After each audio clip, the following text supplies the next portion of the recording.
प्रधानमंत्री पीक विमा योजना ही देशातील एक महत्त्वाकांक्षी योजना. गेल्या वर्षी राज्य सरकारने नाममात्र म्हणजेच केवळ 1 रुपयात पीक विमा योजना राज्यात सुरू केली आणि तेव्हापासून राज्यात बोगस पीक विम्यावरून मागच्या 1 वर्षापासून चांगलंच रान तापलं असताना राज्य सरकारने 1 रुपयात पीक विमा योजना बंद करावी अशी शिफारस आयुक्ताच्या अध्यक्षतेखाली नेमण्यात आलेल्या एका समितीकडून करण्यात आली आहे. या समितीने कोणत्या शिफारशी राज्य सरकारकडे केल्या आहेत आणि खरंच 1 रुपयात पीक विमा योजना बंद होणार की नाही हीच माहिती आजच्या या व्हिडिओच्या माध्यमातून आपण सविस्तर जाणून घेण्याचा प्रयत्न करणार आहोत.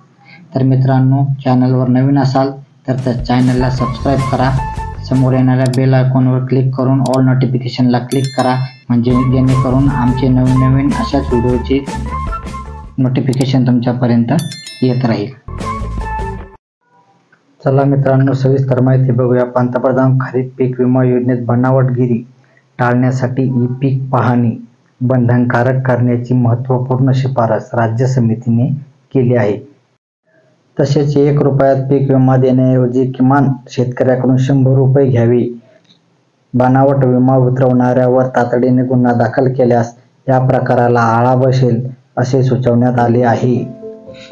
दरम्यान यंदाच्या खरीप हंगामात केवळ 60.52% तर रब्बी हंगामात 15.41% क्षेत्रावरील पिकाची नोंद अर्थात ही पीक पाहणी झाली होती. त्यामुळे पीक पाहणीचे बंधन केल्यास राज्यातील पेरणीचे प्रत्यक्ष क्षेत्र कळू शकेल व त्यातून राज्य सरकार धोरण आखू शकेल असे कृषी विभागाचे म्हणणे आहे.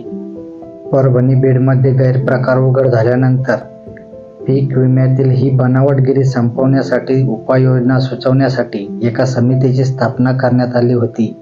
या समितीने 13 जानेवारीला अहवाल शासनास सुपूर्द केला आहे. त्यात पीक विमा योजनेत सहभागी होण्यासाठी ई पीक पाहणी अर्थात पेरणी केलेल्या पिकाची व क्षेत्राची नोंद बंधनकारक करावी अशी शिफारस करण्यात आली आहे. रक्कम वाढवल्यामुळे फसवणूक टळू शकेल. समितीने केलेल्या अन्य काही शिफारशीमध्ये 1 रुपयात पीक विमा देण्याऐवजी त्याचे मूल्य 100 रुपये करावे.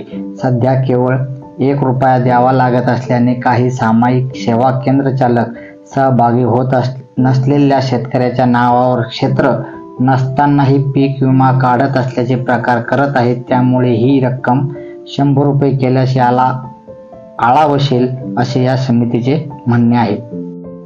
13 जानेवारी रोजी पंतप्रधान खरीप पीक विमा योजनेमधील बनावटगिरी टाळण्यासाठी ई पीक पाहणी बंधनकारक करण्याची महत्त्वपूर्ण शिफारस राज्य समितीने केली आहे. तसेच 1 रुपयात पीक विमा देण्याऐवजी किमान 100 रुपये आकारावे आणि बनावट विमा उतरवणाऱ्यावर तातडीने गुन्हे दाखल करावे असे सांगितले आहे.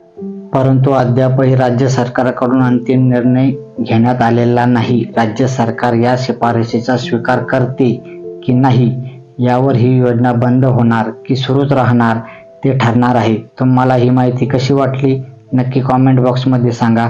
चला भेटू अशाच नवीन माहितीसह. तोपर्यंत धन्यवाद.